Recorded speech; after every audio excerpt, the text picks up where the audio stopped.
Esse sentimento de inadequação é a essência da arte do palhaço, sacou? E muitas vezes quando eu falo palhaço, e é muito bom ter essa oportunidade aqui, que é um público que não é da arte, que é um público que não é da arte, que não seja marcial. Quando eu falo de palhaço, é muito natural que a pessoa pense assim logo no Bozo, no Ronald McDonald, Sim. naquele palhaço mais parecido com aqueles palhaço assassino. É legal a gente ter em conta que esse palhaço ele foi criado pelo marketing norte-americano já no século XX para levar as crianças para o circo. Então eu quero convidar aí o espectador para refletir o palhaço assim, o Chaplin, né? O Chaplin é um vagabundo, né? Ele é o cara que perdeu a casa, perdeu a família, perdeu o trabalho, né? Se a gente for pensar na simbologia mais ampla do palhaço, o nariz do palhaço é vermelho porque o cara dorme ao relento. E quando tu dorme ao relento, tu fica resfriado. Aí pra te esquentar na madrugada, tu toma um conhaque, aí a bochecha já fica rosa. Aí nessa hora tu tem saudade de solidão, tu chora, aí o nariz fica vermelho mesmo. A arte sempre fez parte da minha vida. Talvez o primeiro grande sinal tenha vindo através da música. Alguns anos depois do design, a fotografia, a arquitetura, a moda, um universo profissional riquíssimo em cultura, comportamento e conhecimento. Como surfista, kitesurfista e lutador, aprendi que o esporte vai muito além da competição. O mar, o vento, a montanha são os elementos da natureza que me movem, me conectam com a minha verdadeira essência. Eu acredito que devemos agradecer a tudo que temos e cultivar nossas amizades, pois é um dos maiores valores que temos na vida.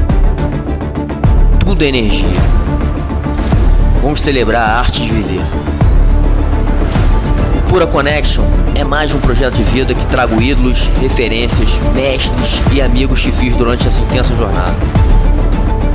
Uma verdadeira conexão humana com o propósito de espalhar visões, experiências e mensagens positivas para o mundo.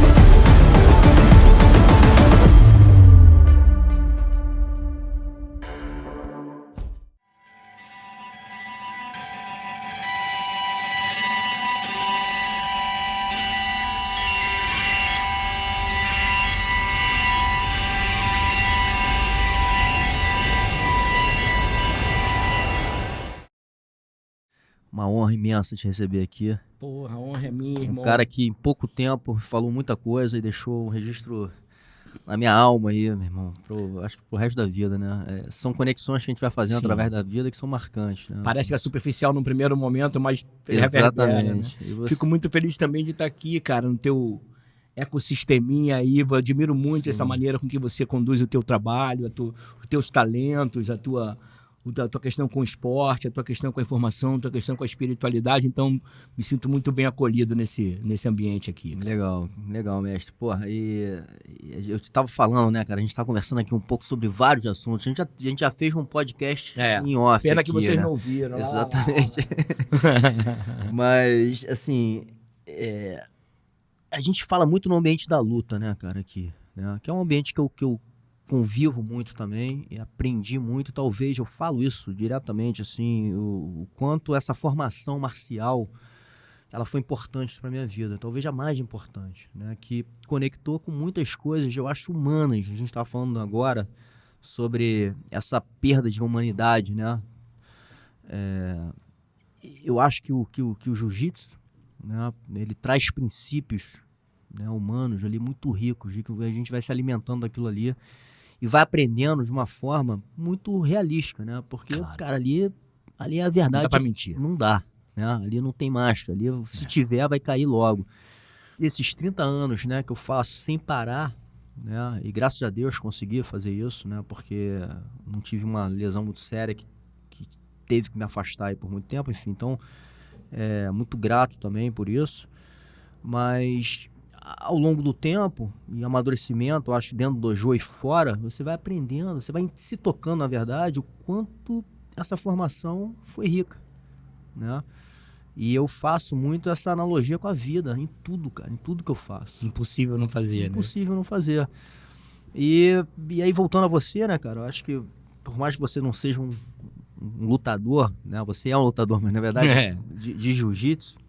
Você teve também um pouco a experiência ali com a gente, né? Naquela época, quando eu estava junto com o Kotite ainda, e foi quando eu te conheci, também apresentado por ele. Eu acho que você também entendeu ali um pouco, né, essa questão da marcialidade, dessa formação marcial. E eu acho que até o que você trouxe ali também um pouco, acho que o Kotite usa muito isso também, acabou trazendo um pouco para aquele nosso universo, né, todo o teu conhecimento, tua visão ali, né, o quanto aquilo ali se conectava. Porque, de novo, a gente está falando de uma coisa muito humana, né? Assim, reptiliana. A gente tá falando de arte, né? De arte, exatamente. Tá falando de arte. Quando a gente tá falando de arte, a gente tá falando de expressão. Sim. Né? Expressão autêntica. Então, se a arte marcial com A maiúsculo, eu acho que a busca sempre vai... Como é que aquele corpo se expressa em combate, né? Sim. Como é que aquele corpo magro, como é que aquele corpo gordo, como é que aquele corpo pesado, como é que aquele corpo flexível, como é que aquele corpo que não é flexível se expressa em combate. Sim. Por isso que não tem espaço para mentir, né? Então eu sempre fiquei muito, me chamou sempre muita atenção esse lugar da expressão autêntica, da defesa e do combate, quer dizer, sempre pensando na autodefesa, né? O quanto isso passa muito por você se conhecer, né, cara? Total. É uma viagem de autoconhecimento. Porque não dá pra você confrontar o cara que nitidamente é mais forte que você, é mais alto que você, com as mesmas ferramentas que ele tem, né? Sim. Então, para isso você precisa aceitar que você é mais fraco, que você é menor, que se você for por um caminho aqui você pode se estrepar e que você pode se defender. Isso leva anos para se entender, para se aceitar, para aceitar o teu tamanho, para aceitar que tu não é o mais forte, que tu não é o mais ágil e tal. Por isso até que eu acho que a faixa preta, ela, na minha impressão, assim, que ela é a primeira faixa, né? A sensação que eu tenho é que o cara ali ele tá pronto para aprender, porque eu acho que ali ele já encontrou a humildade. Ali ele já entendeu que vai ter sempre alguém maior do que ele, melhor do que ele, que sabe mais do que ele. E ali você começa a ver assim, o sentido de quando você se curva para um mestre, ou quando você se ajoelha para um mestre, ou mesmo às vezes não é nem para o teu mestre, basta que seja algum praticante que você rende o teu respeito. É mais fácil você ver isso quando o cara já chegou na faixa preta, né? Porque ele já sabe que ele não vai além. É verdade, mas eu vou até te provocar um pouco nisso, que é uma fala que eu também tenho falado, assim, né? Tenho sentido. Porque a gente sempre falou que a faixa azul era uma faixa importante ali para ver se o cara vai ficar ou não. E talvez a taxa de desistência tá na azul. Quando ele perde a imunidade, né? Ele perde a imunidade da branca, ninguém vai aliviar ele mais. Ninguém vai aliviar mais. Então, porra, muitos desistem ali. Hoje, cara, a gente tem muitas faixas pretas. Muita gente se formou, né? Pô, a gente tem 100 anos de jiu-jitsu, né? Então, com esse tempo todo, e acho que a cultura brasileira absorveu muito, né, o jiu-jitsu. A gente tem muitas faixas pretas formadas. Mas acontece o que eu vejo, que muito faixa preta para. Né? Ué? E assim, o que eu sinto, né, e até às vezes me colocando num lugar e tentando entender, né, porra, eu passei por isso. Né? Você chega na faixa preta, cara, é um primeiro grande objetivo. Né? Que dura Só anos. Que e quando você chega ali naquela linha de chegada, que pra você, muitos ali botam como a linha de chegada, né? Aquele, como eu falei, o primeiro objetivo, você chega lá, você dá uma aliviada, você fala assim, porra, cheguei, meu irmão. Né? E tem sempre os tubarões, os faixas roxas e os faixas marrons que vão continuar ali, meu irmão, querendo te usar como referência, né? E ali é um momento, cara, que você tem que saber lidar de novo com toda essa parte do seu ego, né? Com entender que você chegou ali, mas aquilo ali não é um final. Talvez, como você falou, ali é um começo, né, de uma outra grande jornada de aprendizado, né, que a gente vai ter que se colocar, acho que infinitamente, com a cabeça de faixa branca. Existe até um termo arte marcial. Então, você vê, né? Outro dia o Fábio Gurgel falou isso, ficou na minha cabeça. Às vezes eu repito, né, a frase que é um pouco dele, mas... eu cheguei à faixa preta ali com mais ou menos 10 anos, 9, 10 anos, né, de jiu-jitsu. Hoje eu tenho 30, eu tenho 20 anos só na faixa preta. Porra, eu sei muito mais jiu-jitsu hoje do que naquela época. Sim. Né? Se eu tivesse parado lá, Imagina o quanto eu adquiri de conhecimento ao longo de 20 anos praticando sem parar, né? Então, assim... E você competiu. Eu competi. Eu competi aqui também, assim... Que é outra coisa também, né? Eu acho que é uma experiência incrível, né, cara? Assim, que você, como você falou também, de autoconhecimento, né? De você se colocar ali em situações que, porra... Vulneráveis total. Total. E você se sente, você, enfim... Perde a confiança. Você sente muita coisa, né, cara? E aquilo ali vai te ensinando muita coisa sobre você e sobre a vida como um todo, né? Assim, sobre as pessoas, enfim. Então, acho que essa jornada sempre foi e vai continuar sendo muito rica, né? É aquilo, eu não paro de aprender, né? E, enfim, quero continuar fazendo isso aí pra sempre, cara. Fala, galera. São mais de 30 anos de jiu-jitsu, 25 anos competindo em alto nível. Hoje trago pra você, em português, pro Brasil, a guarda diamante. Tá na hora de evoluir, resistir à pressão e se transformar na melhor versão de você mesmo. Ouça.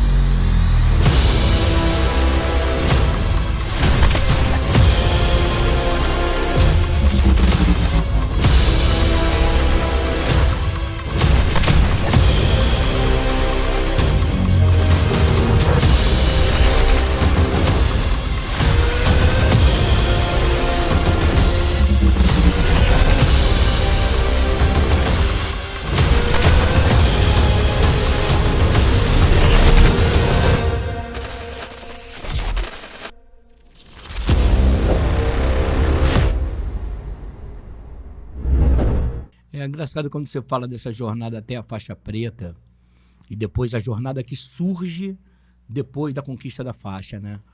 É como se a gente pudesse comparar assim, performance e alta performance. Sim. Né? Então a performance é o quê? Pô, com o mínimo de obediência e disciplina, todo mundo performa bem. Uhum. Pô, tu vai agradar teus pais e professores se você tiver obediência e disciplina. Tu vai passar de ano, teus pais vão ficar orgulhosos de você. Você vai terminar o ensino básico, fundamental, o ensino médio, vai fazer o Enem, vai fazer a faculdade que você queria, vai concluir a faculdade que você queria. Uma hora você vai entrar no mercado de trabalho como júnior, daqui a pouco você cresce no mercado de trabalho, daqui a pouco você tem um nome no mercado de trabalho, daqui a pouco você chega num lugar que você imaginava que era o teu topo. Sim. A partir dali é como se você terminasse o livro da performance e abrisse o livro da alta performance, porque a partir de agora o teto é baixo.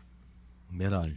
E você não vê o próximo degrau igual você vê quando você está na escala evolutiva. Você não tem o próximo degrau. O próximo degrau, tipo, você chega num platô. É verdade. Ou você cria esse novo degrau, ou você tem paciência, porque um novo degrau vai aparecer na tua frente. Sim. Mas a sensação desse marasmo, desse platô, se você não inventa um patamar, ou se ele não se apresenta, é fácil você não saber o que fazer com essa energia. Sim. E normalmente você começa, então, o cara começa, se ele consegue, que ele continua insistindo com a mesma energia, acho que a tendência da dose de frustração, raiva e tristeza é aumentar. Porque você não vai ter uma evolução visível, você vai tentar bater o teu próprio recorde. Então a tua noção de resultado para você, ela é muito mais estreita, ou seja, se eu não conseguir isso, eu sou um merda. Se eu não conseguir isso... Então você tem que ficar lidando com essa... Pô, mas eu já sou faixa preta, como é que esse cara marrom tá me amassando? Eu já sou... Sabe? Então, lidar com esse lugar pode ser até doentio, cara. Sim. Porque você... É como se a tua autoestima... E eu acho que esse é o grande problema de todos os alta performance, e eu acho que isso vale para qualquer profissão, que é quando a nossa autoestima está associada ao nosso resultado, sabe? Uhum. Então, assim, se o teu resultado não é positivo, você se sente ameaçado você no teu alto valor. É como se só fosse um marido maneiro se tu vencesse. Se só fosse um pai maneiro se tu vencesse. Se tu fosse um profissional maneiro. Não, cara, isso não define a tua jornada. Sim. Né? Então, o grande problema, eu acho, de enfrentamento desse momento que você chega no topo, que não é topo, né? A gente sabe que não é topo, mas é aquele topo que você... Quando você colocou... você se colocou. Você colocou como topo, né? Você retoma a faixa branca, a mentalidade de faixa branca, para que os próximos degraus possam aparecer na tua frente com a mesma humildade, Sim. você galgar. Ou então você vai atribuir para você um padrão, tipo, se eu não estiver aqui, eu não sou feliz, se eu não estiver aqui, eu não mereço respeito, se eu não estiver aqui, eu não mereço...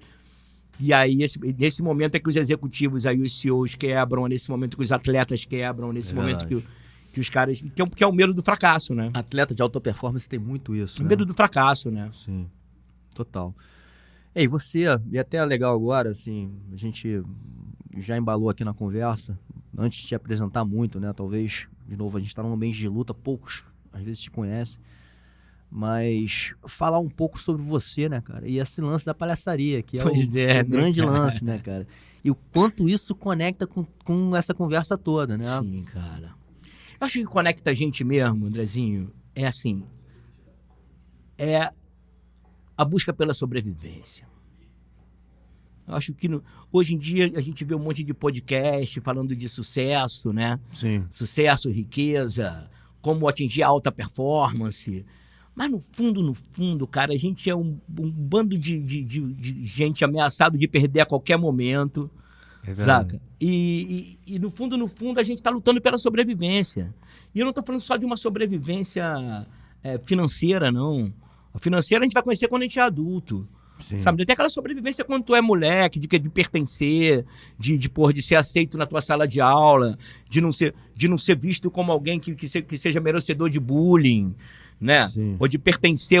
Então, assim, a cada situação, sei lá, e problemas que você vê teus pais passarem, o que você sabe, pô, tu vê teu pai quebrar financeiramente, ou tu vê teu pai embora de casa, e tu vê tua mãe chorar, e tu vai tendo que se adaptar a uma série de situações que eu acho que, de alguma maneira, para nós homens, isso gera mais dor. Sim. Porque a gente não pode compartilhar essa vulnerabilidade, porque isso pode ser usado contra você.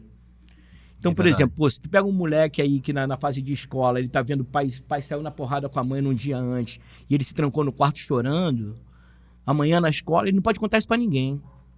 Porque se ele contar pra um moleque e chorar, porque ele vai lembrar e vai chorar, o moleque vai falar, ia lá, nananana, pô, acabou contigo ali agora, tu já vai virar otário, todo mundo vai saber que teu pai briga com a tua mãe, tu vai se sentir desamado, tu vai achar que todo mundo é perfeito, só tu que é o errado. Então, eu acho que esse sentimento de inadequação é a essência da arte do palhaço, sacou? E muitas vezes, quando eu falo palhaço, e é muito bom ter essa oportunidade aqui, que é um público que não é da arte, que é um público que não é da arte, que não seja marcial, quando eu falo de palhaço, é muito natural que a pessoa pense assim logo no Bozo, no Ronald McDonald, Sim. naquele palhaço mais parecido com aqueles palhaço assassino. É legal a gente ter em conta que esse palhaço ele foi criado pelo marketing norte-americano já no século XX para levar as crianças para o circo. Né? Ele é muito mais um elemento de marketing, como o Ronald McDonald, ele é um elemento de marketing para te vender hambúrguer. Mas quando eu falo de palhaço, eu queria sugerir aos nossos espectadores assim, para pensar assim, no Chaplin. Porque a gente foge um pouco do padrão. Porque parece que assim, ser palhaço é botar uma roupinha colorida, falar com umas vozinhas ridículas e falar batata e cair no chão, sacou? Então eu quero convidar aí o espectador para refletir o palhaço assim, pô, o Chaplin, né? O Chaplin é o vagabundo, né? Ele é o cara que perdeu a casa, perdeu a família, perdeu o trabalho, né? Se a gente for pensar na simbologia mais ampla do palhaço, o nariz do palhaço é vermelho porque o cara dorme ao relento. E quando tu dorme ao relento, tu fica resfriado. Sim. Aí pra te esquentar na madrugada, tu toma um conhaque. Aí a bochecha já fica rosa. Aí nessa hora tu tem saudade de solidão, tu chora. Aí o nariz fica vermelho mesmo. Então tem toda uma simbologia. E por que essa simbologia ela é muito viva? E aí dando até um pulo assim, parece que eu tô mudando de assunto, mas não. O Jung, que é um psicólogo suíço, precursor aí da teoria do inconsciente coletivo, ele fala muito sobre os arquétipos. Os arquétipos da humanidade. O herói, o pai, a mãe, o curandeiro, o sacerdote. E dentre eles, ele fala de um tal de trickster. O trickster, ele é o bobo da corte, é o coringa. O trickster é o louco da carta do tarô. O trickster é essa entidade que não tem inteligência, tem astúcia. E a inteligência dele está ligada à capacidade de superar o apetite. Seja lá que apetite for. Seja o apetite da comida, o apetite do sexo, o apetite por poder, o apetite por pertencimento. Então ele vai criando uma... Então se você quiser encontrar o trickster, por exemplo, se você quiser encontrar o palhaço, onde é que eu encontro ele? Tu vai encontrar ele na fronteira. Ou ele está desenhando a linha da fronteira, ou ele tá apagando a linha da fronteira, ou ele tá com um pé de cada lado da fronteira facilitando o negócio pros dois lados. Então, porque ele justamente, esse meio do caminho entre o céu e a terra, entre o claro e o escuro, entre a vida e a morte, entre o bem e o mal, que de alguma maneira é onde todo mundo se encontra. Verdade. Né? Eu costumo dizer assim, pô, o que nos diferencia é o sucesso, porque na merda todo mundo é igual. Né, cara? Então, assim, e hoje fica muito mais claro isso. Então, vamos lá. Pegar, assim, a minha história e a tua história, né? Pô, tu é um cara do esporte, eu sou um cara da arte. Então, tu tá num extremo de Apolo. Se for pegar assim, o teatro, aquela mascarazinha que tá chorando do teatro é Apolo, que é o deus da virtude, do belo e da perfeição. É a máscara da tragédia. E a máscara da comédia representa o deus Dioniso, que é o deus do vinho, o deus do teatro, o deus da orgia, do carnaval. Não é boa bisca, mas é Deus, certo, cara? O cara não é bom elemento, mas é Deus. Nessa hora tá tomando um vinho com Apolo lá e a gente tá aqui tentando desenrolar. Então, o teatro, ele é uma arte ligada à psique humana, porque é como se esses dois extremos estivessem lutando pela tua cabeça o tempo todo. Quem toma conta da tua cabeça? O disciplinado, virtuoso ou descompromissado e a busca do prazer? Nós temos pessoas apolíneas e temos pessoas dionisíacas. Nos dois extremos, ambos tendem a adoecer. Entendi. Um extremo, o apolíneo, ele vai adoecer de quê? Porra, provavelmente ele vai ter crise de ansiedade, provavelmente ele é um bom candidato ao burnout, né? Ele é um perfeccionista, ele sofre pelo perfeccionismo, ele sofre porque ele não pode falhar. E o Dioniso, ele vai morrer de diabetes, tá com cirrose. Esses dois extremos, eles, como tudo no mundo, né? Os extremos, eles são reduzidos, limitados. Se você, então, quiser encontrar um equilíbrio, e o Trickster justamente é esse equilíbrio, foi essa sacação que eu tive para construir a minha pedagogia.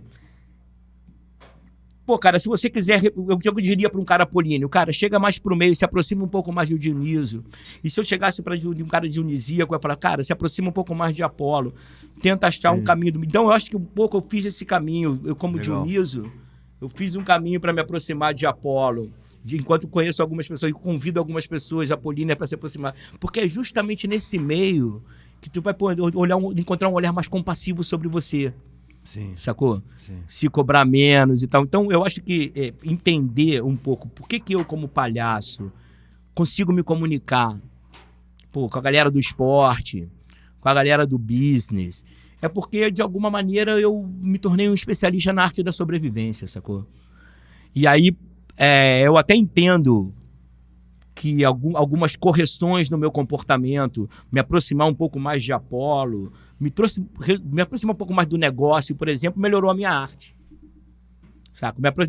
Um pouco mais de disciplina melhorou os meus resultados. Legal. Então, e o artista está preso a uma série de crenças que estão ligadas a não disciplina, pelo menos a não uma disciplina convencional, os relacionamentos são meio abertos, uma adesão maior a uma cultura etílica, né? Sim. Então, isso, pô, eu já vi muito amigo não desdobrar, pessoas que eram brilhantes aos 30 anos e aos 20 e poucos anos e não desdobraram, entendeu? E ao mesmo tempo também que vi pessoas que eram gigantes e voavam aos 30 e poucos anos em termos de performance e o cara caiu numa depressão, ou então o cara, sabe? Então, eu acho que o grande lance desse momento, de que eu consigo chegar no meio dessa galera, é o caminho do meio do trickster, do palhaço, daquele cara que tu vai perder, irmão. E não é loser, não. Não é o loser, aquele cara que vai perder porque não teve um emprego legal, ou porque não teve... Não, é perder que todo mundo vai perder. Perda que todo mundo vai perder. Tu vai perder teus pais, tu vai perder teu cabelo, tu vai perder teu colágeno, tu vai perder teu tônus muscular se você não se cuidar, tu vai perder flexibilidade, tu vai perder.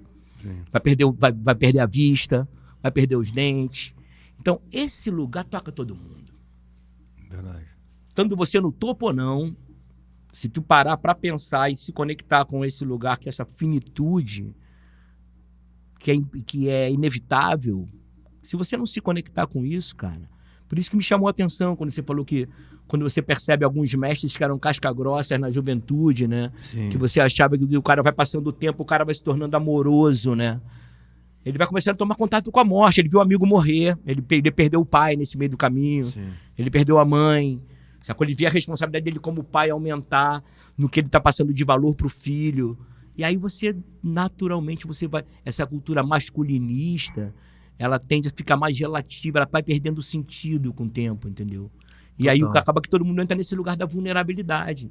E a vulnerabilidade é que é a parada, porque sem a vulnerabilidade a gente não conecta, né, cara? Sim. Tu é o forte, eu sou o esperto, e aí a gente fica aqui nesse lugar. Mas quando a gente fala assim, cara, pô, meu pai morreu, tu fala, porra, amigo. E aí nesse momento aqui, provavelmente eu vou ver teu olho dar uma marejada, quando tu vê a minha conexão, e provavelmente a gente vai dar um abraço depois, e possivelmente, porra, eu choro no teu ombro, e porra, a gente vai ter uma amizade que nunca mais a gente vai romper. Sim. Só porque a gente se permitiu ficar frágil. Pô, quando você chega com essa notícia no mundo da luta, quando você chega com essa notícia no mundo do esporte de alta performance, é um bálsamo na alma do cara.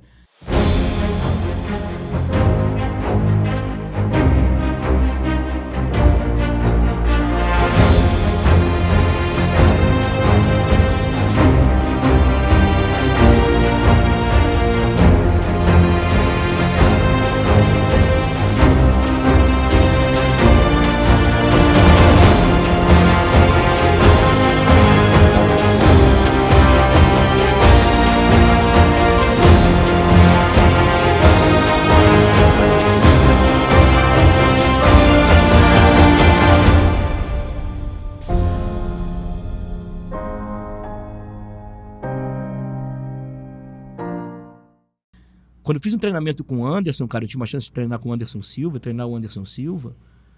E ele foi na pior fase dele, porque ele já tinha perdido, ele já tinha quebrado a perna e tinha sido pego no doping. Então ele ia fazer um card aqui no Rio de Janeiro, e eu estava treinando com o Flamengo na época, no Ninho do Urubu. Eu tinha vontade de treinar ele e o Rogério Minotouro. Legal. E ele ia fazer um card aqui, daqui a pouco ele nem fez esse card porque ele teve que operar a vesícula. Não sei se tu lembra dessa situação. Lembro. Ele teve que operar a vesícula, a luta foi cancelada. E daqui a pouco, 3 meses depois, o cara ia lutar. Eu falei, pô, esse maluco vai lutar. O cara operou há 3 meses, o cara não tá treinando pra isso e tal. E aí eu vi que alguém tinha desistido e ele entrou no card lá com o cara. Ele sabia que ele ia perder. E aí ele lutou, cara. Ele lutou sabendo que ia perder e no final ele me mandou um áudio assim. Pena que áudio a gente não pode pendurar na parede, né? Senão eu ia pendurar na parede esse áudio. Ele falou assim, pô, mestre, obrigado por ter me ensinado a perder. Porque naquele dia, cara, ele perdeu e ele foi ovacionado pelo ginásio inteiro. Porque os caras viram que ele estava abaixo da forma. Porque os caras viram que ele honrou a luta. Sim. Porque os caras viram que ele honrou o esporte. Ele foi mais ovacionado do que o cara que ganhou. Então ele recebeu um troféu ali que ele nunca tinha recebido em cima da vulnerabilidade dele. Mudou. Eu acho que isso muda ele como ser humano, assim, sabe? Total. Isso, cara, eu volto, a gente falou isso em off, né, assim, é impressionante como eu vejo, né, eu participei, né, de algumas gerações no jiu-jitsu, né, cara, então a gente olhava para esses caras, alguns deles, inclusive, eram muito próximos a mim, e como a galera amadureceu nesse sentido da aceitação, né. Tem a ver com a idade, né? Tu acha que tem a ver com a idade? Eu acho que tem a ver com a idade, mas assim, é porque eu não sei se só a idade, né? Porque você tem gente que envelheceu e continua a mesma coisa. Exatamente, mas eu acho que é a experiência vivida, né? Como você falou, de coisas que vão acontecendo. Que você não tem controle, né? E a gente vai entendendo mais sobre a gente, mais sobre a vida, sobre os valores essenciais da vida, né? Então, assim, a gente vai realmente, cara, se moldando e, de novo, trazendo para essa questão da arte marcial, cara, é uma viagem de autoconhecimento muito animal. Entendeu? Pois é, mas quase ninguém aborda por esse lado, né? Não existe, assim, uma escola onde o teu objetivo seja se autodesenvolver através da arte marcial, eu acho que né? poucos ainda se ligaram nisso, né? E o lado bom disso é que eu consegui Você traz me ligar, isso pro teu trabalho. me ligar nisso, né? Eu, de novo, não sou melhor do que ninguém, mas eu acho que aquilo que você falou, talvez, eu tive uma vida, né, muito conectada a vários ambientes muito diferentes, né? A gente estava falando aqui em off também sobre a música. Sim. Tá muito ligado à arte. Sim, Eu total. convivi nesse meio de uma maneira muito intensa, cara. Né? Eu vivi, eu toquei, conheci muita Viajou, gente. fez turnê. Viajei, eu vivi, saí pra caramba. Então, eu vivi aquele mundo, né? Depois eu vivi um outro mundo que é dos esportes de água, né? Que você tem muito contato com a natureza, você fica lendo o dia, o mar. Então aquilo também traz uma conexão que eu acredito humana, e é uma tribo diferente, né? Alguns se misturam? Sim, acho que se misturam em várias coisas. Mas até o surf e o jiu-jitsu tem uma tradição meio próxima, né, cara? Sim, exatamente. Culturalmente tem.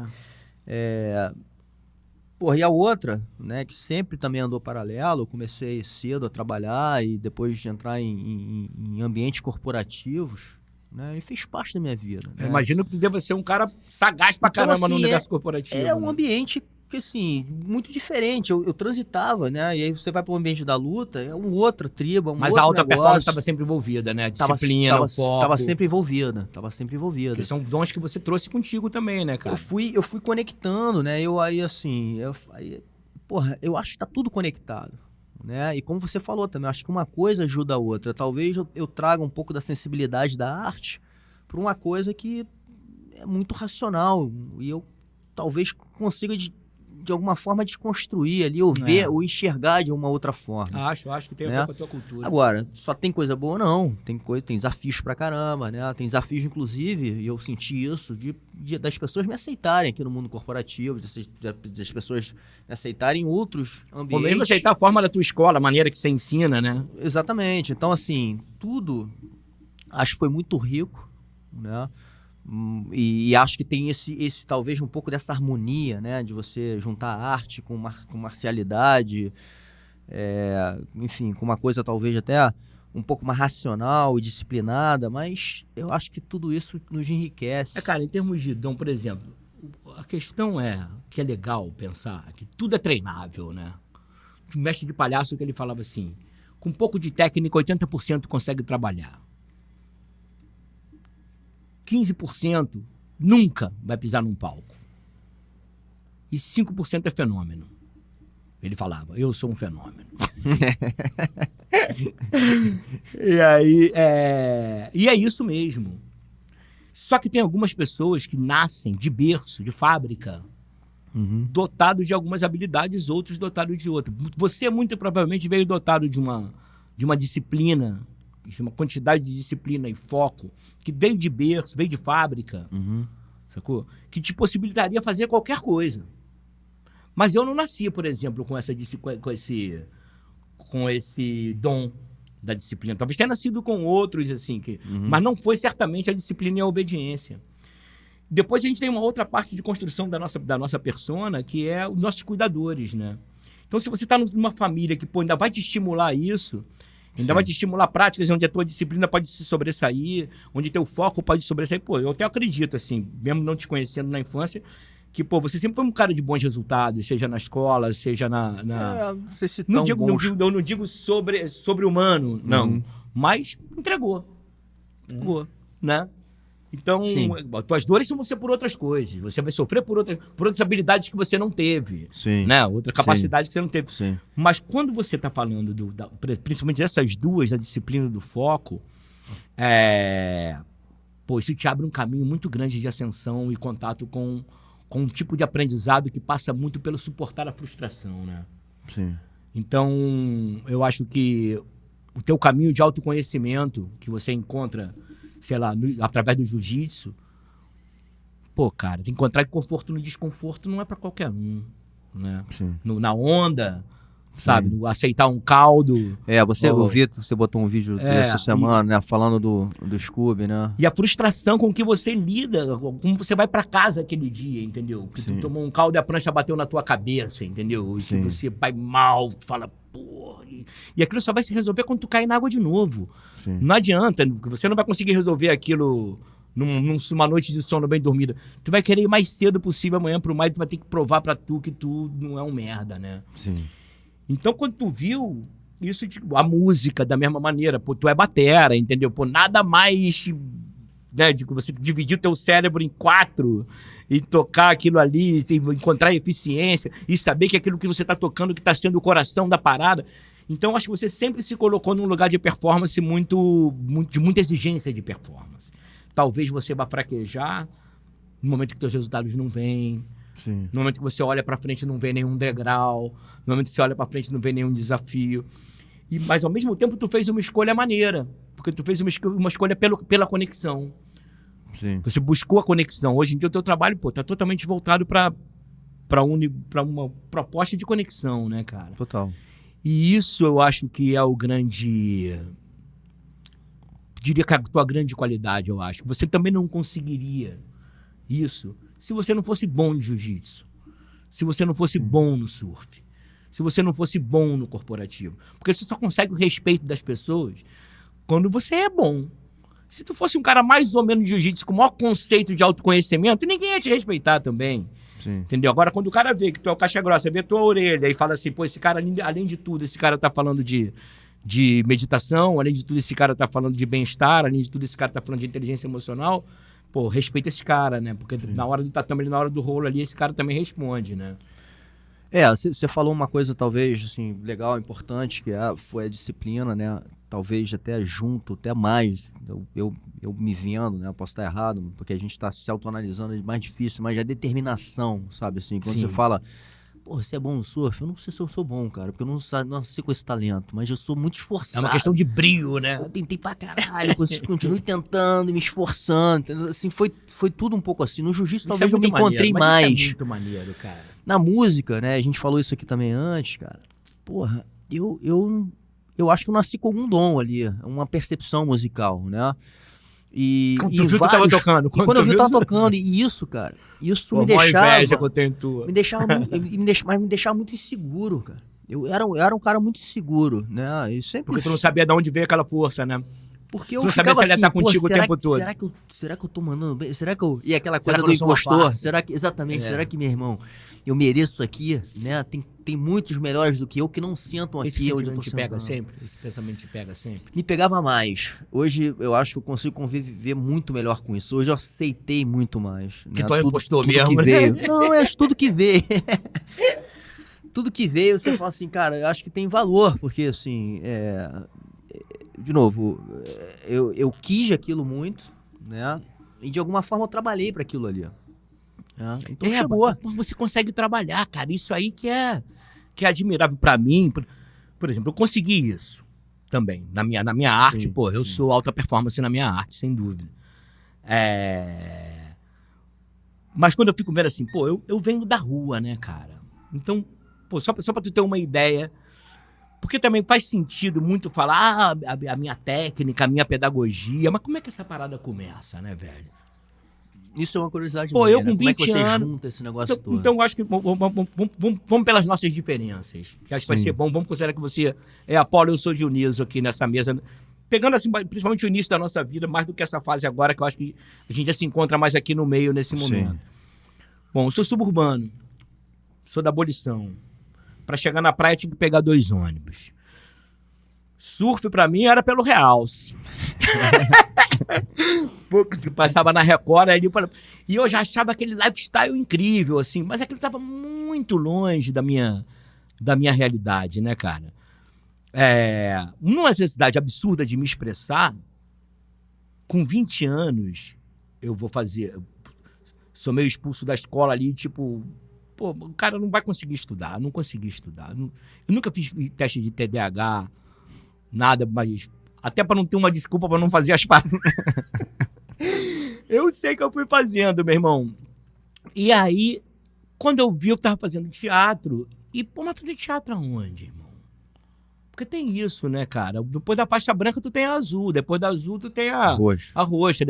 E depois da preta, tu tem as competições, tu tem os danos. De alguma maneira, tu sabe para onde tu vai. Sim. No jiu-jitsu, sabe? Sim. Ou no surf. Mas na arte, velho, depois que passou aquela fase ali, tu vai pra onde? Vai tocar onde? Tu vai com que banda? Sim. Ah, não, mas vamos lutar. Mas onde que tá essa luta da arte, entendeu? Então ali havia um grande desafio que era... Como eu era pobre, velho, o que eu fizesse tinha que me dar o que comer.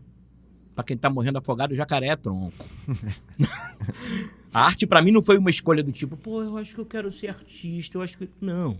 Era a única coisa que eu sabia que eu sabia fazer, que eu era bom, onde todo mundo olhou pela primeira vez pra mim e fez assim, porra, cara, uma mente ruim, um cara sem talento, um cara...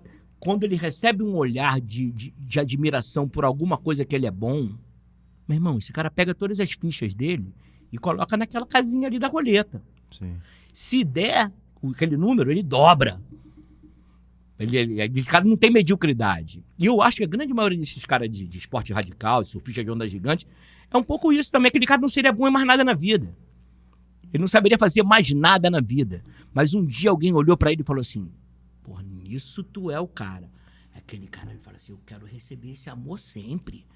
E aí ele vai ficando bom naquilo, porque ele quer aquele amor. Sim. Quantas carreiras foram construídas porque, pô, um dia tu chegou com um boletim em casa e teu pai falou assim, cara, você é inteligente. Porra, tu quer ouvir isso do teu pai todo dia, tu vira o melhor aluno da turma, não é porque tu é inteligente, não, porque tu quer ouvir aquela parada ali, entendeu? E às vezes você até escolhe tua carreira em função do que o teu pai possa gostar mais, e não do que você é, porque você não quer perder aquele olhar. Verdade. Né? Então, muito da gente está voltado para isso. Então, eu acho, cara, que a rua, ela é a pior. Ela é, digamos assim, eu digo que é o altar de sacrifício de ego mais sinistro que tem. Porque na rua você tem que imaginar o seguinte, cara. Primeiro tem que aprender a fazer uma roda. Parar uma roda. Pega aí, a rua é dura. A rua é dura. Sim. Uma coisa é a praça, chegar na Lagoa no domingo de tarde. Outra coisa é tu tá na Uruguaiana quarta-feira, 5 horas da tarde, sacou? Mas tudo bem, tu tem que aprender a fazer uma roda. Aí o cara parou pra te ver. Tu tem que ter um número. Sim. Esse número tem que gerar impacto, fazer rir, prender o cara ali e ainda rodar um bom chapéu no final. Se demora uns 10 anos pra tu aprender a fazer isso. É a faixa preta. Pra tu ficar faixa preta. Aí depois você começa a colocar... Então, o que você desenvolve na rua? O desenrolado. Sim. A astúcia do desenrolado. Porque no fundo, tu quer passar o chapéu. Então tu tem que agradar, tu tem que impactar. Aquele cara não pode ir embora. Então tu vai começando a ficar bom no desenrolado. Ok. Mas e o processo? Porque no começo, né, e de novo, né, fazendo um link rápido com arte marcial... Você deve falhar muito, né? Você não deve não conseguir. E aquilo ali, e voltando para aquela coisa da faixa azul, você fala assim, pô, tem uma hora que você fala assim, caralho, não dá, meu irmão. Vou desistir dessa porra. Eu não tinha essa opção, Eu acho que eu meio fui focado assim. E é muita vergonha, entendeu? Porque, cara, é muita vergonha tu ir pra rua, parar uma roda e, pô, neguinho falar, vai trabalhar! Cadê, viado? Né? Pô, tu ouve de tudo, né, meu irmão? E tu tem que... Aí, quando tu vê, tu vai pegando a manha. Quando tu vê, mas tu não vai pegando a manha porque tu vai ganhando truque. Tu vai ganhando truque, mas tu vai aprendendo a ser esculachado. Tu vai aprendendo a rir da zoação. Tu vai pegando a manha do desenrolado mesmo. Pô, eu tenho um desenrolado. Então, por isso que eu digo assim, cara, eu no fundo, a primeira camada da minha inteligência é ser artista de rua, porque eu desenvolvi o desenrolado. Não posso perder. Depois de 10 anos, tu começa a colocar a tua visão de mundo, a tua visão estética, o teu pensamento. Tu começa a experimentar, vamos dizer assim, tu começa a experimentar um pouco de arte em cima do ofício que tu já aprendeu. Uhum. Linguagem. Sim. Tu começa a colocar. Isso mais ou menos 10 anos até tu conseguir comover alguém. Quando tu consegue comover alguém, você ganha uma assinatura. E essa assinatura passa a ter um valor. Então, demora mais ou menos 20 anos, qualquer trajetória, você passou por essa jornada no jiu-jitsu, você passou por isso, para você ter uma expressão autêntica sobre aquilo. Mas para isso, teu ego, se tu não passa esses 20 anos, você não consegue ultrapassar o ego. Se você não ultrapassa o ego, tu não pega a faixa preta. É verdade. Né, cara? Então, assim, eu acho que... E aí, uma segunda camada é quando eu vou conhecer a palhaçaria, que vem depois. Vem o circo... Aí vem, aprender um pouco de malabares, perna de pau, acrobacia, monociclo. Mas eu ainda não tinha palhaçaria. Quando Mas rapidinho, por que o circo? Por que você foi Porque eu buscar tava o na circo? rua. Então a rua é uma... Primeira coisa que você tem que fazer é chamar a atenção. O que é saltimbanco, né? Saltimbanco era aquele cara que subia no banco para falar com o público, mas a gente falava, ele dava um mortal. Então, essa habilidade de dar um mortal parava o público. Entendi. Entendeu? Então, assim, de alguma maneira você tem uma técnica em que você se ancora, né, cara? Então, quando chega uma hora, quando chega o circo, que o circo é uma linguagem que amplifica você. Então, se eu tô na rua, de bobeira, é uma coisa. Chamando alô, alô é uma coisa. Mas se eu paro no meio da rua e começo a jogar malabares, é outra. Sim. Você vai parar. Hoje em dia não, porque tem mais malabarista no sinal bom do que da época que a gente tinha quando fazia malabar. Mas sei lá, tu faz um monociclo, se você faz alguma coisa naquela roda ali, que as pessoas podem chegar aí e te olhar. E aí, dentro do universo do circo, que é o universo, pela primeira vez que eu conheci disciplina na vida, foi treinar circo e malabares, por exemplo. Pô, a bola cai, 3 bolinhas, a bola cai. Quando tu aprende 3, tu vai jogar 4, a bola cai. Então, o jogo é abaixar e levantar, abaixar e levantar. Quanto tu tiver paciência, resiliência, sabendo que tu vai abaixar e levantar a vida inteira, tudo desenvolve o malabar. Por isso que eu fiquei medíocre no malabar e também não fui em frente. E aí, quando chego... Então, quem é? No universo do circo, o ator é o palhaço. Mas eu te confesso que eu não gostava muito de palhaço, cara. Eu achava assim, meio melancólico, achava meio... talvez eu não tenha visto nenhum palhaço muito engraçado na vida. Eu venho do teatro, né? E aí, quando eu vou conhecer mesmo, cara, a arte do palhaço, eu falo, caraca, o negócio é iniciático, esse negócio aqui não é brincadeira, não. Isso aqui é sério, isso aqui... Quando eu comecei a saber desse negócio do perdedor... Então, aí eu fui fazer uma parada que eu acho que muda a minha vida radicalmente, que foi a galera do Lume. Lume é o Centro de Pesquisas Teatrais da Unicamp. E foi fundado por um cara chamado Luiz Otávio Burnier. Um cara que teve a oportunidade de ir para a Europa com uns 17 anos, 18 anos, e estudar nas principais escolas de teatro de máscara, de teatro... que o palhaço vem muito da tradição do teatro de máscara, né? Não sei se tu conhece essa tradição. Não. O cara começa com uma máscara neutra, que é uma máscara toda branca, sem expressão nenhuma. Aí tu tem que aprender a se comunicar, teu corpo neutro. É a máscara mais difícil, que tu demora mais tempo. Na escola do cara, eu não fiz essa trajetória, mas eu sei bem como é. Aí depois que você sai da máscara neutra, tu passa por o que eles chamam de máscara larvária, que é como um estado de larva, distorcido, um narigão, um bocão, e o teu corpo também se expressa daquela forma meio primitiva. Aí tu sai daí para uma máscara expressiva, que é uma máscara que tem uma emoção só. Ou ela é raiva, e teu corpo tem que ser de raiva. Ou ela é tristeza, e teu corpo tem que ser tristeza. Aí depois você parte para a expressiva meia máscara, que são as máscaras que tu já pode articular fala. E a última máscara é o nariz. Então esse era o processo do cara. E que o nariz seria, talvez, nessa tradição, o cara acredita que todo mundo podia ter o seu palhaço. Então, por quê? Desde que você consiga deixar cair as máscaras e as ilusões daquilo que você supõe ser.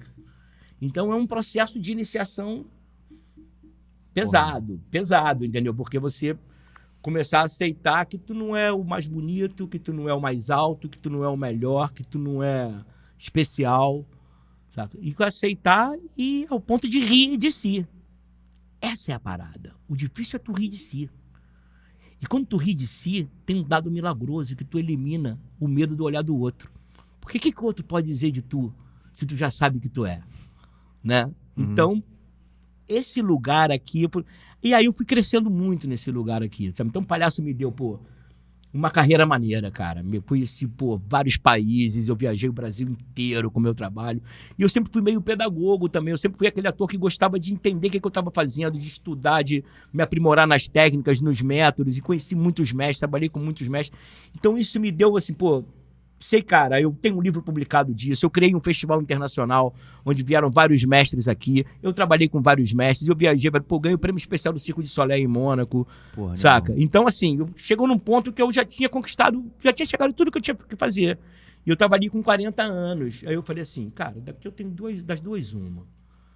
Ou eu agora vou começar a fazer a gestão desse sucesso, ou eu vou além.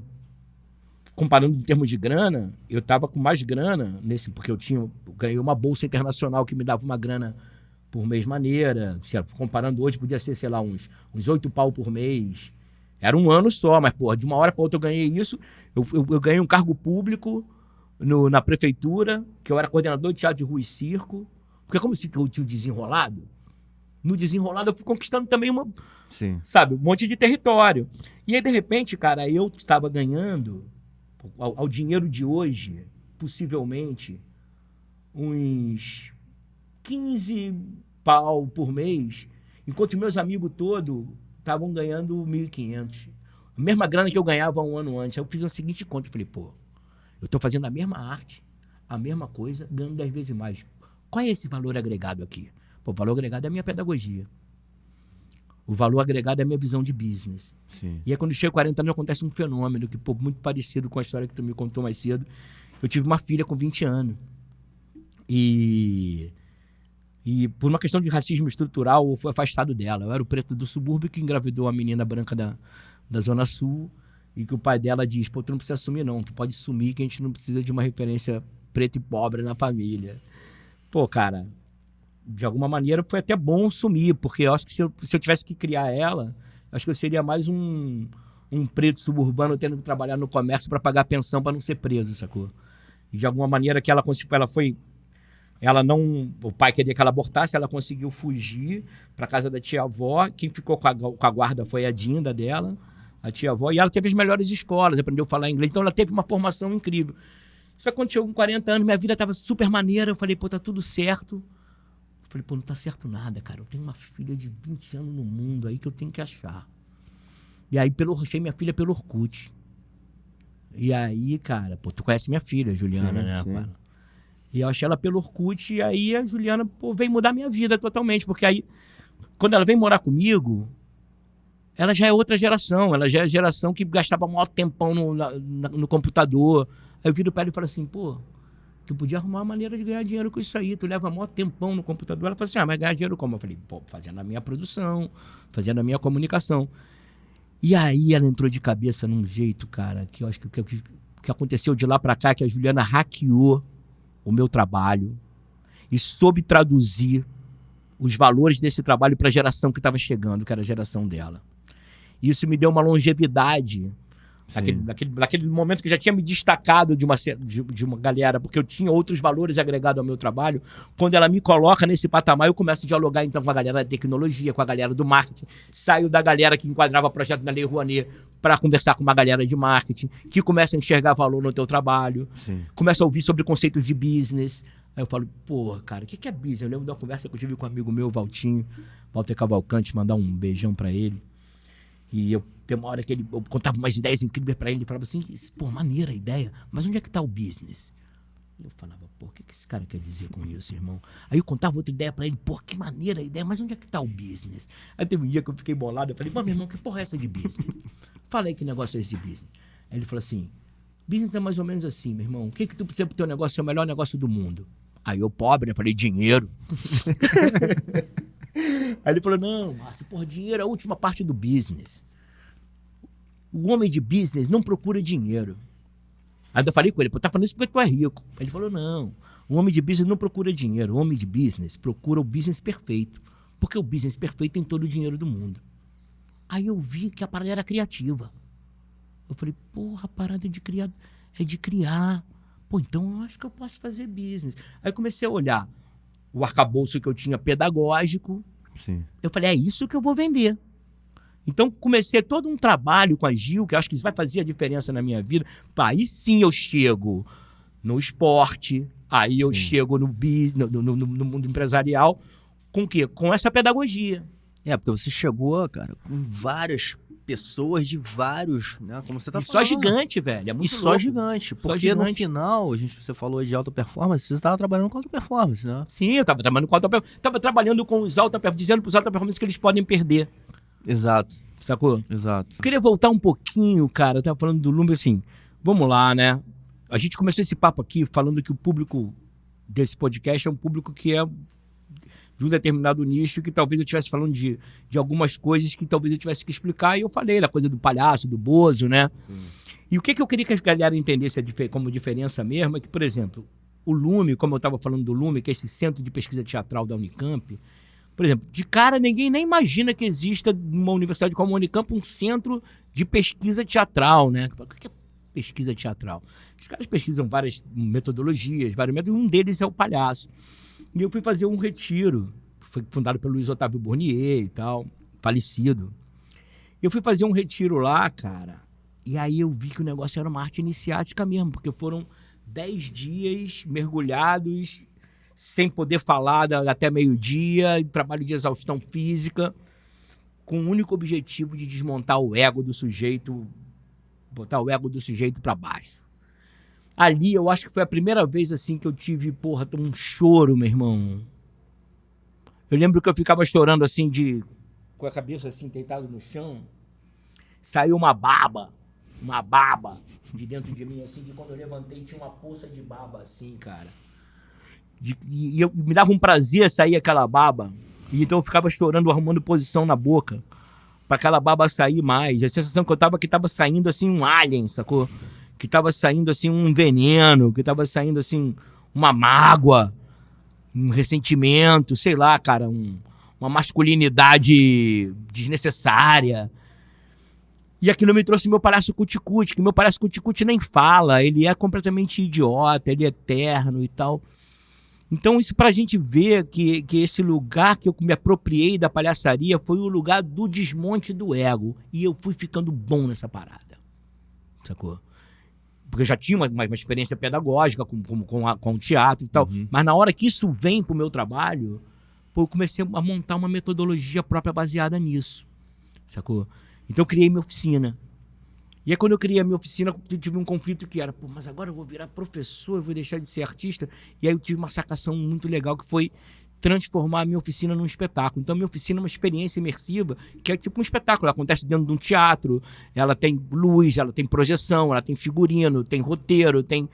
E isso virou uma experiência muito impactante que eu fiz, cara, eu faço isso há 30 anos.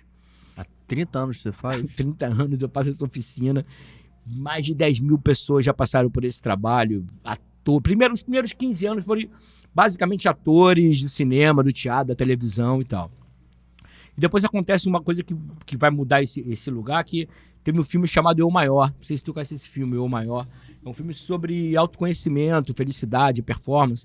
Chamam 30 nomes sobre esse tema, né? Cientista. Então tem o Glazer, o Cortella, a Monja Cohen, tem até o Burley tá presente nesse documentário também. E eu tô ali como palhaço, tem uma cena minha e tal.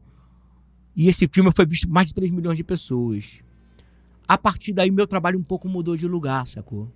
É como se ele tivesse saído daquela prateleira do livro de teatro que fica lá no cantinho da livraria que ninguém vai e foi pra vitrine. Sim. Saca? E aí, de repente, o meu trabalho começou a ganhar uma outra proporção. E eu já estava nesse lugar de tentando entender como é que eu colocava o meu trabalho, como é que eu furava a bolha. Sim. Isso é um desafio. Como é que eu furava a bolha da arte para que esse trabalho pudesse ser aceito por qualquer pessoa. E aí é quando começa a vir uma galera, depois desse filme começou a vir uma galera diferente. Foi quando chegou o Fernando Gonçalves, me levou para fazer a experiência no Flamengo. Legal. Que eu tive a oportunidade. Eu já conheci o Scooby por causa da Luana na época. A Luana fez 4 vezes a minha oficina, me levou para Red Bull. Aí eu comecei a trabalhar com os caras da Red Bull, comecei a trabalhar com o Chumbo, com o Burley, treinei a Buffoni para as Olimpíadas. O Henrique Avancini também fiz um trabalho com ele, com a equipe dele, do mountain bike. E aí meu trabalho começou a cair nesse lugar. E no mundo corporativo também ele começou a se direcionar assim para os presidentes, para os CEOs, para as lideranças, para as altas lideranças. E no final das contas eu percebi que todo o trabalho que eu falava de perdedor, de destruição de ego, ele caía como uma luva para a galera da alta performance que vive com a cobrança do resultado, entendeu? Sim. Então foi um pouco... Aí o que eu fiz? Na medida em que meu trabalho foi sendo conhecido no mundo corporativo, eu fui também fazendo releituras desse trabalho, fazendo uma tradução também, para não ficar levando coisas que não interessavam esses caras do mundo da arte para cá, né? Sim. Então eu fui fazendo... Então eu peguei... Hoje eu tenho algumas dinâmicas da minha pedagogia, que esse é o complemento do meu trabalho, né? Se no primeiro momento a rua me dá o desenrolado, a palhaçaria me traz a filosofia. Então eu começo a ter um desenrolado em cima da minha filosofia e gera uma pedagogia. Então, cara, isso que se tornou uma parada que fez a diferença, acho que na minha carreira, entendeu? Eu consegui, a partir da minha arte, da minha técnica, premiada, reconhecida, que eu te falei. Tem que te reconhecer porque tu é bom. Porque, então, assim, ninguém pode falar do que eu faço porque eu sou bom palhaço. Então, quem é palhaço sabe quem eu sou, conhece a minha história, leu meu livro, foi nos meus festivais, gosta do meu trabalho e tal. Quando eu apareço nesse lugar mais fora da bolha, pelo menos eu não apanho dessa galera que tem que ter meu trabalho validado. E eu consigo fazer fazendo uma transição. Como é que eu faço essa galera do corporativo, por exemplo, receber esse trabalho sem os preconceitos que talvez recebesse se dissesse que era um artista que estava chegando aqui, né? E eu levei algumas dinâmicas minhas, como o jogo dos representantes, o jogo da identidade e tal, e eu ofereço isso nesses lugares que geram resultado de... Bota os caras pra chorar, irmão. Bota os caras pra rir, pra chorar e o trabalho funciona desse jeito. Então, esse é o meu core business hoje. Eu tenho o B2C, que é essa minha oficina, que não é o que me dá mais grana, embora não seja barata para fazer, mas não dá para escalar tanto. É quando você abre aquilo, né, a oficina e as pessoas se inscrevem e você faz como a gente fez lá no último espaço. Isso. Só que agora eu radicalizei de fazer ela só no teatro. Eu coloquei a experiência inspirado na Disney, né, cara? Assim, quando o cara quer ir pra Disney, ele tem que juntar um dinheiro e ir pra Disney, né? Então, se quiser fazer o meu trabalho, também tem que juntar o dinheiro e fazer. E aí ele acontece dentro de um teatro. E aí, se eu tiver que ficar viajando, eu não tenho o mesmo espaço, sacou? Então, eu mantenho ele hoje no Teatro 1, no Espaço 1 da Fundição Progresso, 4 vezes por ano. Joga só 12 pessoas. É sempre no Rio de Janeiro, então? Agora é só no Rio de Janeiro, eu não faço mais fora. Quem quiser vir. E toda a oficina tem gente que vem do Recife, vem de São Paulo, vem do. Porque acaba sendo uma coisa que é única, não tem outra coisa igual, né? E no mundo, no B2B, eu aporto experiência que eu chamo de workshop. Workshop show, que são experiências aulas e espetáculos de alto impacto emocional. E aí eu faço esses workshops nesses ambientes. Às vezes contratam palestra, mas palestra nem é a minha. Não é a coisa que eu mais curto fazer. Eu gosto de chegar lá e provocar um impacto com a minha experiência vivida mesmo. Então, o que movimenta hoje, digamos assim, a minha vida profissional, financeira, está bastante ligado ao B2B que eu organizo do meu trabalho dentro do mundo do business. Mas, para isso, eu precisei que a minha filha também fizesse esse hack de como é que eu embalo essa parada aqui. Vamos dar um exemplo assim. O que é uma oficina de palhaço? Né? E eu trabalhei com alguns dos principais mestres do mundo vivo. Alguns já até morreram. Alguns de lá pra cá já morreram, alguns. Até porque eu tô nessa parada tem uns 40 anos, né? Então, se eu aprendi tinha 60, né, velho? Então, E ela funciona mais ou menos assim. É o mestre sentado ali e você em pé na frente dele. Às vezes tem gente vendo, às vezes é só tu e ele. Esse cara, ele tá ali pra não rir de você. E ele fala pra tu, me faz rir. Meu irmão, tenta fazer alguém pedindo pra tu falar assim, me faz rir se tu consegue fazer rir. Porque o segredo você é um profissional da arte de fazer rir. Então, meu irmão, me faz rir. O cara tá ali pra te colocar em situação de vergonha e constrangimento. Enquanto você não fizer ele rir, ele tem um direito total sobre você. Então ele vai falar assim, tu sabe dançar? E tu não pode dizer não, porque o palhaço sempre diz sim. Então tem que dizer sim. Vai dizer sim. Aí o cara fala, clássico? Aí tu fala, sim. Aí o cara fala, primeira posição do balé. E tu tem que fazer aquilo que vem na tua cabeça, entendeu? Aí ele começa, toda vez que tu faz em constrangimento, provoca riso. Aí tu começa a sacar uma manha. Só riem da gente quando veem a gente. Enquanto vem em máscara, ninguém ri. Então, se eu peço pra tu fazer uma parada, tu faz olha aqui como que eu sei fazer, olha aqui como eu sou interessante. Eu falo assim, essa merda, e tu faz assim, todo mundo ri. Quando tu constrange, porra, esse sem graça teu aqui, todo mundo ri. E aí tu começa a sacar a manha. As pessoas só riem quando conectam. E elas só conectam quando vem nossa vulnerabilidade. Quando vê que a gente não é. Quando vê que a gente não sabe. Quando a gente vê que a gente não tem. É nesse lugar aqui que ela conecta com você. Pô, eu já me frustrei muitas vezes, trabalhando com muitos mestres, de trabalhar horas, e o cara... E os caras, mestre, quando mexe, já não ri mesmo. O cara... Mas tem uma hora que tem um semblante que tu sabe que ele tá rindo. Que o cara já não ri mais. O cara é um profissional, então ele não ri mais de qualquer bobeira. Mas tem um semblante ali que tu sabe que o cara tá rindo de você. Então, como eu trabalhei com muitos mestres, e nesse mergulho que eu fiz com o Lume, foi um retiro de iniciação, eu entendi a parada. Eu entendi o que era a verdade. Sempre se ouvia isso. A arte do palhaço é a arte da verdade. Mas eu não entendia, velho. A arte da... Que verdade, velho. Que verdade. Porra, que verdade. A verdade que tu vai ter quando teu pai morrer, porra. E que amanhã tu não sabe quem tu é. Porque amanhã é o primeiro dia teu sem pai. Aquele lugar que você não sabe é o lugar do menino que chorou no quarto. E aí tu vai se dar conta que aquele menino nunca saiu do quarto. Que ele tá lá chorando, cheio de necessidade não atendida. E o palhaço, então, simbolicamente, ele é aquela criança que ficou trancada no quarto. Que, entendeu? Simbolicamente, que um dia, eu costumo dizer o seguinte, porra, tu tava chorando no quarto, aí chega uma vozinha no teu ouvido e fala assim, tá vendo aí, seu otário? Não falei pra tu não ficar confiando nas pessoas. Não falei pra tu não ficar se declarando a qualquer um, recebendo teus amigos na tua casa, achando que todo mundo é teu amigo, tá vendo aí? Pera aí que eu vou resolver isso. Aí a voz sai, vai lá na sala, ou vai na rua, ou vai na escola no outro dia e alucina com teu algoz. Sai na porrada, briga, discute. Naquele dia que tu fazia pela primeira vez isso, todo mundo em volta de você olha com um olhar de espanto e admiração. E a voz gosta. Aí a voz volta lá no quarto e fala assim pra tu, ó, de hoje em diante quem vai viver a tua vida sou eu. Porque eu não sou esse merdinho igual você, qualquer coisa que faz com você, tu fica no canto chorando. A voz sai, bate a porta e vai tentar ser tu. Só que tu, ela não é você, ela é a tua voz.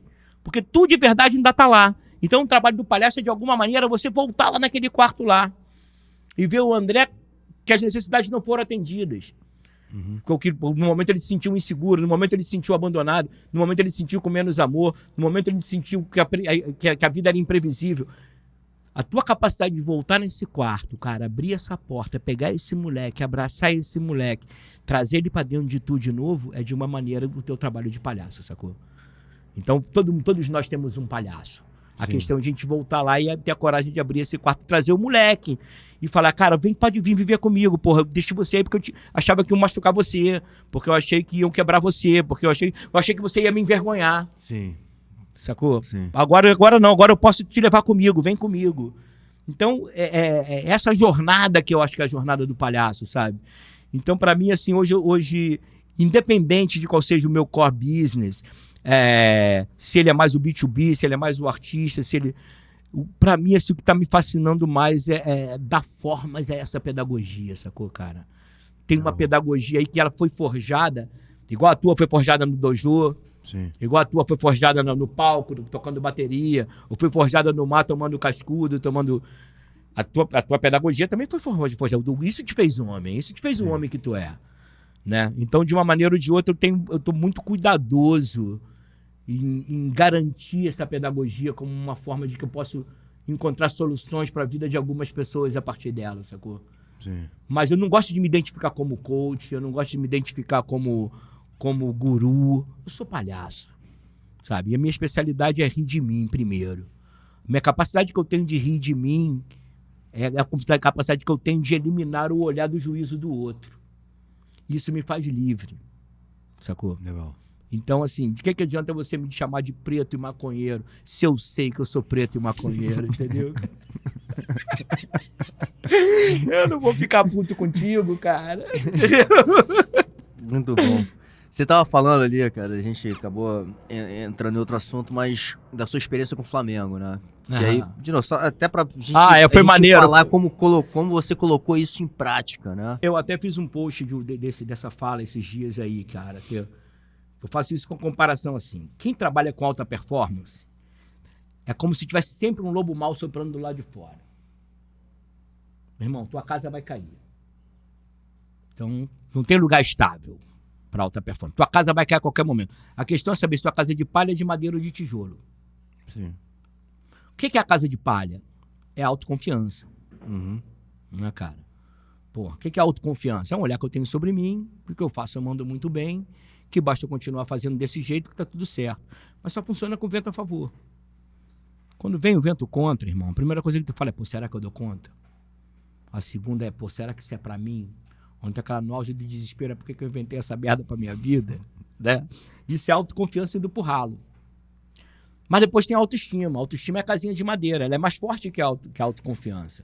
Mas ela é o mesmo princípio. Um olhar que eu tenho sobre mim, que o que eu faço eu mando bem, basta eu continuar fazendo do jeito que eu faço que vai dar tudo certo. Só que agora ainda tem a validação do meu cargo, do meu salário, da minha comunidade, do bônus que eu ganho. Uhum.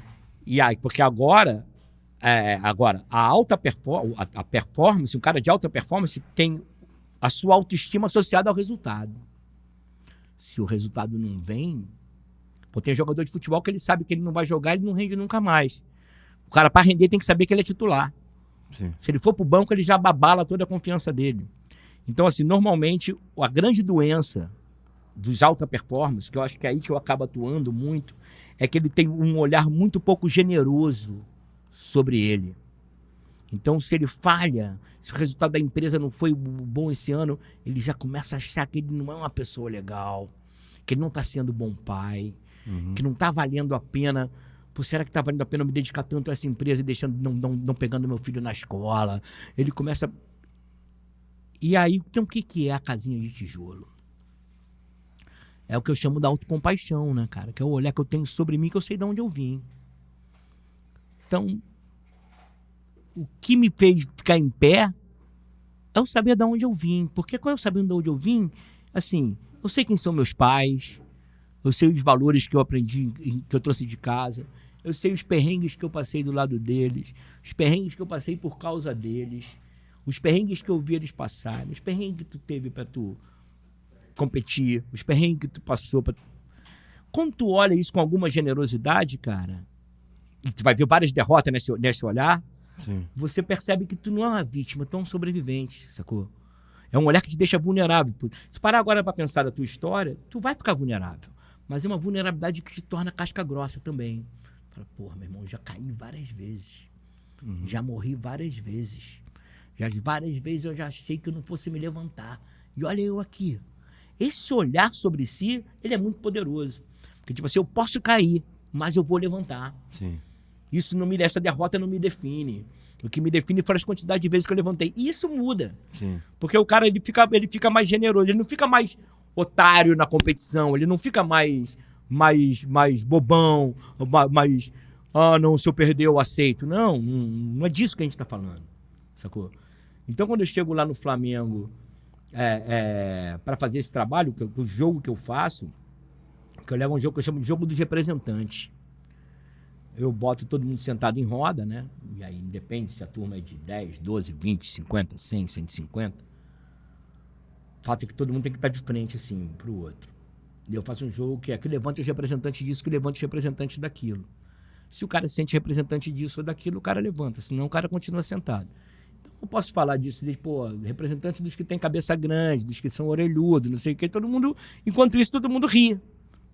Quem sofreu bullying porque era baixinho, porque era alto, tá rindo. Até uma hora que eu falo assim, quem sofreu bullying, não. Quem na hora da saída, na hora da escola, os pais sempre se atrasavam. Aí já levanta os malucos. Aí tu fala assim, quem é que se sentia menos importante quando isso acontecia? Aí tu já vê a casca grossa ficar em pé. Aí tu fala assim, quem é que tinha inveja do coleguinha do lado que a família ia buscar todo dia na hora? Aí tu vê uns malucos de pé. Aí tu fala assim, quem é que achava que a família daquele coleguinha amava mais ele do que a tua família te amava? Aí quando tu vê os teus casca grossa amigos levantando numa dessa, pô, tu se comove. Tu se comove por ele e pela sorte que tu teve de teus pais terem de te buscar na escola todo dia na hora certa. E aí tu quer ser parceiro daquele cara. Sim. Por isso que eu digo, no sucesso a gente é diferente, mas na merda todo mundo é igual, conecta. Entendeu? Então, assim, tu faz esse jogo no meio de jogador de futebol, cara, a dor dos caras é muito grande, velho. Todo mundo veio da merda. É verdade. Todo mundo perdeu amigo pro tráfico. Sacou? Todo mundo veio de uma família desestruturada pelo álcool, pela violência, pelo abandono do pai. Raramente aquele pai tá ali do lado, pô, um moleque da jornada inteira. Então, um jogo desse quebra muito rápido os caras, saca? E os executivos é a mesma coisa, porque muitas vezes aquele cara ali, ele não consegue desfrutar da felicidade dele. O cara tem reputação, grana e poder, mas ele continua se sentindo defectivo, ele continua achando que ele não é o suficiente. Sim. Saca? Por isso o cara morre de medo do resultado do fracasso, porque ele confunde o alto valor dele, fala, pô, então eu não sou bom, então eu não mereço. Então... Ele se diz com esse cara na porta do burnout é essa parada. Sim. A porta do burnout é o cara, o senso de alto valor que ele tem está diretamente comprometido com o resultado. E aí eu chego nesse lugar. Mas esse lugar, cara, ele é muito louco isso, né? Porque ele representa apenas uma parte do meu universo de trabalho e ele que me sustenta 100%, sacou? Claro que se eu pudesse só a minha arte me sustentar, talvez eu fizesse menos esse trabalho, mas eu adoro fazer esse trabalho. Porque, de alguma maneira, as pessoas têm um preconceito que parece que o mundo corporativo você está trabalhando para rico, né? Pô, mas quando tu vai num chão de fábrica da Ambev, meu irmão, tu vai encontrar o povo. É verdade. Tu vai encontrar o cara que não faz terapia. Tu vai encontrar o cara que não tem, que não faz conexão com essas coisas mais sutis que a gente faz, sabe? E quando você faz esse trabalho, você faz com essa galera também, assim, Tu pega uma média de uma empresa, pô, tu tá acostumado a trabalhar com empresa, né, também, né, cara? Tu pega a média da empresa, que é a galera média, né, cara? Sim. Tu tem ali os diretores, tu tem os coordenadores, mas depois a galera de baixo, a galera da gerência pra baixo, já é uma galera sofrida, é uma galera que tá esperando o happy hour ali pra tomar um chopp com os amigos e ir no Maraca domingo, sacou? Ele não é um cara que vive num condomínio fechado, o cara tá na lida, né? Então a gente tem essa sensação de quando você entra no mundo corporativo, você tá trabalhando com uns caras barrigudo, careca, com charuto na boca. Mas sabe o que eu vejo? Aí não sei se desconecta muito de tudo que isso que a gente tá falando agora, mas eu vi muito isso acontecer, né, cara? E fazendo agora essa comparação, porra, talvez esse cara aí que vai para Maraca, né, ou que sai ali pra fazer um happy hour, tomar cerveja com um parceiro de trabalho, cara, esse cara atinge um nível de felicidade naqueles momentos que talvez essa outra classe acima. Tá procurando ainda, né? Ele não tem nem noção do que é, entendeu? E eu vejo muito isso. No simples, né? Encontrar felicidade no simples. Porque eu também trabalho muito com donos de empresa, né? Eu tenho esse contato direto. E eu sinto muito esse negócio. O cara não tem uma percepção de felicidade. Porque ele acaba não tendo vida também. Ele acaba não tendo muito essa conexão. Ele acaba não saindo de uma bolha, né? Ou tá preso no próprio sistema dele, né? Que tudo bem, tem poder. Às vezes tem grana. Tem uma reputação alta. Tem uma reputação alta, mas não tem, cara. E a gente sabe que não tem, né? Porque a gente entende o que o outro tem. Quando a gente vai lá e a gente sente, né? E eu já vivi isso. Inclusive, eu acho que o jiu-jitsu, ele traz essa coisa de, né? Porra, esse convive com várias gente de classes, todas as classes, né, meu irmão? Então você convive, se conecta com isso. Porra, eles não tem, cara. Em muitos casos, não tô falando que isso é sempre, mas assim, é uma coisa como se ele tinha, ele perdeu, né? Se ele tinha, ele perdeu. Poucas amizades, ciclo de amizade pequeno, ciclo de amizade frágil, né? Acredito, sim. Então isso é uma coisa que acontece também, né? Muito. Da percepção de felicidade não tá... Pois é, isso que eu acho que é louco, entendeu, cara? Porque a gente tá nessa, né, Andrezinho? Pô, a gente quer uma vida boa, a gente quer viver do nosso trabalho com dignidade, né, cara? Mas a gente também não pode negar que a gente está destruindo o planeta, a gente também não pode negar que a gente está à beira de uma catástrofe global, a gente também não pode negar que vive numa cidade que está tomada pela milícia, a gente não pode também, entendeu? Ficar fazendo de conta de que está tudo certo, sabe? O que me incomoda nessa cultura da felicidade é um pouco cegar, ficar um pouco cego para alguns fatos, sacou? Sim. Então, por exemplo, falar de alta performance aqui, falar de onda gigante, ou falar do louvar um surfista de onda gigante pelos seus feitos, mas tem que louvar da mesma maneira o cara que pega o trem todo dia para 5 horas da manhã para poder estar no trabalho 8 horas da manhã no centro, saca? Sim. Se equilibrando no ônibus, fazendo contorcionismo no ônibus lotado. Sim. Ou mesmo de um policial pelo salário que ele ganha, ou mesmo de um professor. Então não dá para ficar enaltecendo a performance ou a glória somente num determinado padrão de vencedor, né? Por isso que eu prefiro enaltecer o sobrevivente mais do que o vencedor. Sim. Saca? Aquele cara que chega em último lugar, todo ralado, e o estádio todo aplaude. Sim. Sabe qual é? Esse cara me emociona. Olimpíada eu me emociono mais com a honra dos perdedores do que... Eu lembro de uma Olimpíada que eu vi, cara, que a Timor-Leste estava em guerra. Pô, ninguém nunca ouviu falar em Timor-Leste, só ouviu falar porque estava em guerra, né? E aí, não sei se ainda é assim, mas naquela época a maratona ela era disputada no último dia da festa de encerramento. Sim. E os corredores chegavam no estádio, quando chegava o último, começava a abertura do encerramento, né? Pô, e nada do último chegar, né, cara? E nada do último chegar. E quando chega, é uma mulher levantando uma bandeira do Timor-Leste. Meu irmão, o estádio inteiro levantou, aplaudindo, chorando. Aí eu pergunto, vocês estavam aplaudindo o quê? O vencedor? Não. O que estavam aplaudindo? A mulher? Não. Em geral, o último sempre é uma mulher por uma questão de tempo natural. Os caras estavam aplaudindo valores, cara. Sim. Os caras estavam aplaudindo honra, integridade, dignidade. E a pessoa vindo orgulhosona em último lugar, levantando a bandeira, meu irmão. Aí tu fala assim, cara, é a vitória mesmo que a gente tem que nos define? Ou é a honra? Ou é o brio? Ou é mesmo diante da derrota, honrar o teu adversário? Sim. Saca? Sabe, reconhecer que ele foi o melhor. Sim. Como esse exemplo que eu citei do Anderson Silva, que diante de uma derrota é ovacionado pelo ginásio inteiro. Que naquele momento reconhece que o cara ama o esporte, respeita a torcida. Sim. Saca? Então, assim, eu valorizo muito a ideia do sobrevivente. E para não ficar caindo nesse caô do sucesso a todo e qualquer custo, entendeu? Porque, assim, a percepção de sucesso é essa. Às vezes aquele cara chegar no fim de semana e poder estar com a família dele, queimar uma carninha na garagem, abrir uma geladinha e comer com a família, aquilo ali é a maior percepção de felicidade que o cara pode ter, velho. E aí você fica confrontando isso somente com os Porsches, com as Lamborghinis ou com... Sim. Gera uma distorção do ser humano sobre si mesmo, entendeu? Que aumenta até o nível de doença, porque você, por comparação, tu acha que tu é um merda. Exato. Saca? Exato. Então, eu acho que é um pouco isso, saca, velho? Exatamente, cara.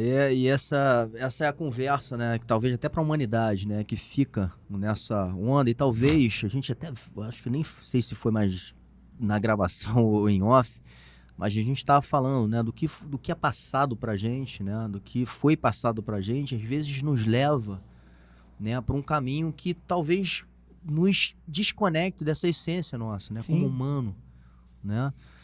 De olhar com mais generosidade sobre nós mesmos e com o outro também, né? Então, e o que é valor busca também, né, irmão? E o que é Sim. valor, né?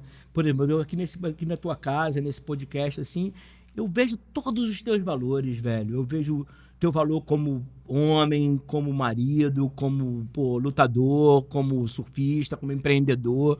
E você não é necessariamente aí pro mundo um sucesso na vitrine. Sim. Sacou? Sim. Então, assim, essa... Eu temo muito essa visão distorcida. Assim, por exemplo, por que eu nunca consegui me render ao marketing digital? Porra, eu não quero virar um vendedor de curso, cara. Eu não quero virar um... Eu digo que eu vendo suco. Pra tu fazer um copo de suco de manga, tu precisa de uma manga. Se quiser vender refresco, essa mesma manga, só tu botar água, gelo e açúcar que dá pra tu servir 100.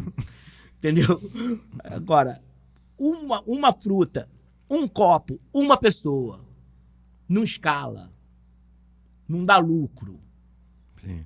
Na escala. Uhum. Mas garante a integridade. Sim. Garante a integridade da fruta, garante a integridade do sabor, não está adulterado com açúcar, não foi feito para caber para um monte de gente. Aí tu fala assim, pô, mas na escala é menos. Sim. Mas não tô falando, a gente não tá falando de escala. E aí, por exemplo, para mim, difícil de... Agora tô até botando um dinheirinho, tô chamando uma galera para fazer uns videozinhos mais melhores editados, e tô tentando fazer uma avaliação melhor de tráfego e tal. Mas eu preciso de muito pouco, eu não preciso de vender 1.500 cursos. Eu preciso de um cliente por mês bem pago Sim. saca, que me resolve, 2 clientes por mês. Sim. Quer dizer, eu tô exagerando, mas uns 4 me pagam muito bem. Mas isso é garantir, né, o que você, a tua entrega também, da forma Garantir como a minha você... entrega, o medo fudido de não conseguir entregar, Sim. de não tá no nível do que você tá cobrando, entendeu? Sim. E quanto a essa integridade mesmo, cara, tipo assim, não tem muito espaço pra Pode parecer uma bobeira que eu tô falando. Quem me conhece há muito tempo pode até me odiar por eu falar isso. Mas não tem muito espaço pra deixar os dreads nesse lugar, entendeu, irmão? Sim. E nem acho que eu tô ficando menos preto quando eu tiro os dreads, não. Sim. É porque, assim, por uma questão, eu quero conquistar esse público. Sim. Da mesma maneira que eu quero conquistar esse público e ele para ele acreditar em mim, ele precisa que eu me pareça com ele.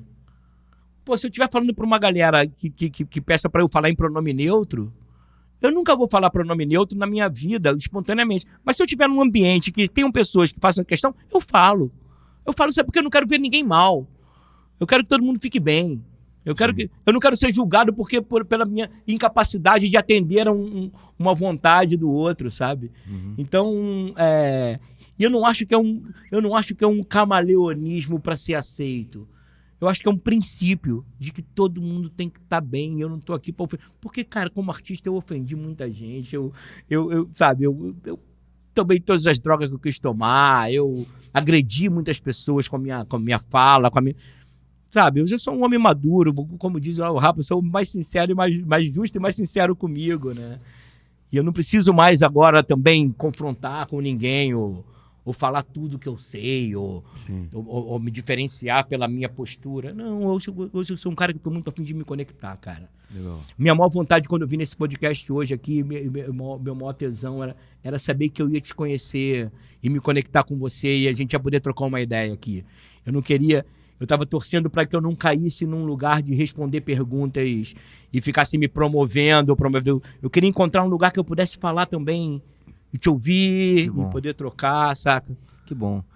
E essa é a intenção, né, Márcio? Eu também, assim, por isso que eu te chamei, a gente não tinha pauta nenhuma, a gente não combinou escreveu aqui nada. um monte de pergunta e acho que isso abre espaço até pra gente fazer outros, né, assim, conversar, porque Sim. eu acho que não só a sua experiência, mas a sua visão de mundo, né, e tudo que você falou aqui um pouco, a gente falou aqui antes, né, cara, o quanto esse veículo aqui de comunicação, que foi iniciado de uma maneira muito despretensiosa, né, sem saber o que ia dar, o quanto isso impacta, cara, a vida de pessoas de uma maneira positiva, né? Porque você não tem em noção, algum né, momento, cara? eu não tenho, isso foge do controle, mas assim, toda semana eu recebo uma mensagem, cara, que E tu não fez nem pra isso, né? não fiz, né? E é impressionante, assim, o quanto, cara, isso, e acho que isso aí, a nível de propósito de vida, eu falo assim, cara, isso não tem preço. E é uma né? gratidão absurda, né? Muito animal. Quando você olha pra tua vida e fala assim, caraca, o que eu faço tá ajudando uma porrada de gente. Muito animal isso. Nem, nem foi por isso que eu comecei a fazer, mas olha só onde a honestidade, né? A tua honestidade com o teu fazer, Sim. pô, te leva pra te identificar como uma pessoa no mundo, né? Porque no fundo a gente é mesmo o que a gente faz, né, cara? O que te define é o teu trabalho, isso é muito louco, né? Podia não ser, né? Mas é. Verdade. Porque aquele ali é o jornaleiro, ó. Aquele ali é o filho do jornaleiro. Aquele cara ali é o professor, aquele cara ali é o médico.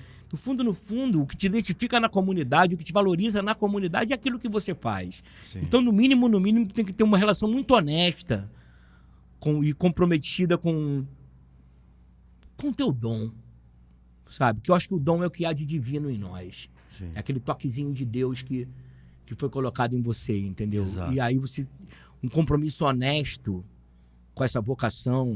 Então, é o que? É treinar, meu irmão? Então, vamos treinar. Isso. É pegar e descer na onda, vamos lá. Caiu, tomou, toma, volta, levanta. Esse compromisso honesto, quando te vê, no mínimo ele vai te dar uma medalha, ou ele vai te dar um reconhecimento, ou ele vai te dar um podcast, ou ele vai te dar um reconhecimento público de algo que, quando tu for ver na origem, é só o teu comprometimento honesto com a tua vocação. Sim. Né? Tu não parou um dia e falou, pô, não, agora que eu tô aqui com esse resultado na luta, eu vou fazer um podcast. Não. Sim, exatamente. E quando você vê aquilo é só uma extensão, uma necessidade de se expressar de uma maneira autêntica, de gerar conexões entre as pessoas, para você, no ambiente da luta, isso fez você conversar com um monte de mestres que, se fossem teus amigos ou não fossem antes, mas... Pô, tá sendo uma faculdade pra Imagina. mim animal. Imagina. Animal, né? Só o bate-papo com você hoje, olha o quanto eu aprendi. Né? Antes, depois, durante, enfim, depois quando for lançado a gente vai falar mais, enfim. Então, e olha com quantas pessoas eu fiz, cara, de altíssimo nível, né? Então, assim, eu tô aprendendo muito. E tô me desenvolvendo também aqui. Tá, porque, é uma parada quase egoísta, né? Pô, vou fazer um negócio pra aprender, vou convidar as pessoas pra minha casa pra me dar aula particular. E eu aproveito e divulgo a aula pra galera. Exatamente, meu irmão. Porra, mas muito tem sido maneiro. demais a jornada. E obrigado, cara, por você, porra, ter dedicado seu tempo para vir aqui, Imagina, poder eternizar essa conversa aí, que para mim eu não ia me perdoar. Muito importante. Eu não ia me perdoar se eu não viesse. Satisfação, irmão. Valeu. Porra, valeu obrigado demais, aí, cara.